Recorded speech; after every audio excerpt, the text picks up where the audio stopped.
Hi, I'm Jess Hughes and I'm going to be talking about Porter's 5 forces in A-level business studies.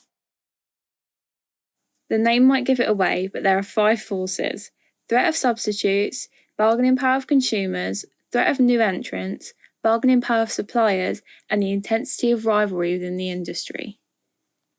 What do the 5 forces help a business to actually do? The Porter's 5 forces model acts as a framework for businesses to analyse the level of competition and ultimately the profitability of an industry, so in other terms, how easy it will be for them to be able to make a profit out of what they're doing. Although they do not take actions for the business, they will outline important points that need to be considered. Decision-making needs to be carried out very meticulously by a business, as it's what helps them reduce the risk. Next, we have the threat of new entrants.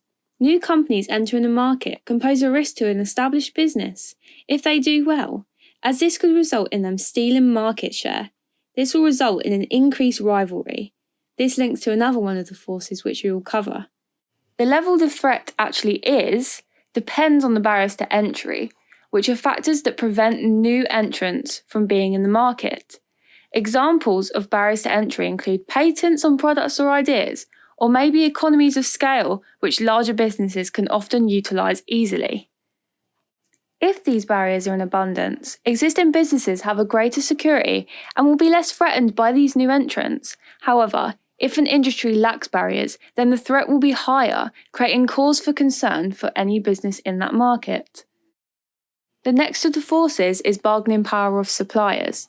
A supplier will often have this power when there are high costs associated with changing your supplier.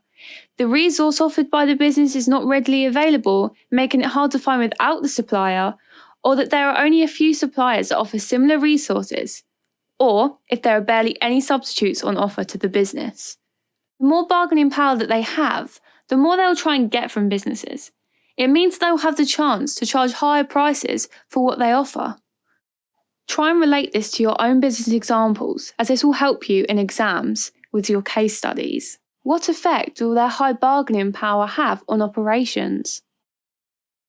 If we look at us as buyers or other consumers, how much control do we have over how a business prices their products? This depends on the size of the business and the loyalty of its consumers. Ultimately, buyers and customers want to get goods at the lowest price they can. You'll often find yourself looking for the best deals. If we hold the power to drive down the prices, it's likely that we will, and this applies to many cases. What could a business do to prevent this from happening? Take a minute to think for yourselves. But in my opinion, differentiation is so important. You want to give consumers something that they can't get elsewhere that makes them want to pay that extra pound for your product over others. Now we're going to look at a different type of threat, the threat of substitutes.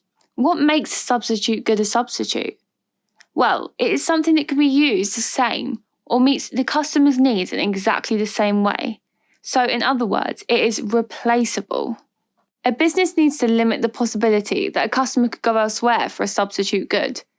Having a differentiated product would be ideal, like I previously mentioned on another of the forces, but this is not always possible. There are, though, other ways to gain customers. You can do this through loyalty schemes and offer competitive pricing. Customer loyalty schemes are a great way to make sure customers come back again and again. An example would be Tesco's Club Card scheme.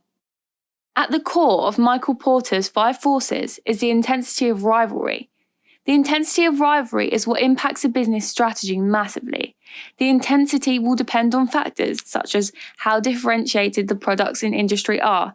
You can see how differentiation is really key in this. The amount of competitors there are, and the growth potential of a market.